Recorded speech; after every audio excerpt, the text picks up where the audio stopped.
Hey everybody, Mike here at Wilton Auto and Tire Center. Trying to enlighten you with all things automotive, all questions, all problems that you might have, just give you a little bit of insight on some things. So today's topic is, why does my car shake or vibrate when I'm accelerating, right? So it could be obviously a whole bunch of things, right? So let's break it down into a couple of items.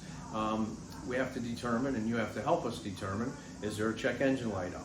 Right? So if there's a check engine light on and it came on about the same time you noticed that it was surging or shaking when you accelerated, it could be a cylinder misfire, it could be a lack of fuel, it could be a lack of air, all those things, and the engine's not going to be running optimally. Okay? Typically you're going to get a check engine light when that happens, but not always. Okay?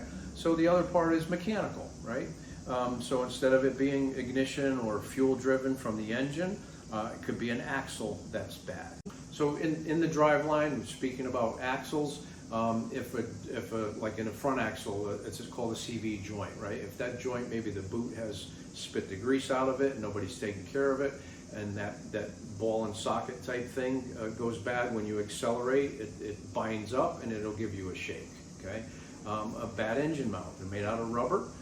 They're made to insulate the vibration of the engine going to the car so you don't feel the engine. Sometimes the engine mounts will go bad and sink a little bit. Now all of a sudden you have like a metal to metal type of thing, or it's broken and it's picking up and maybe it's banging, and that's causing the driveline to get out of alignment and you get a shudder or a shake.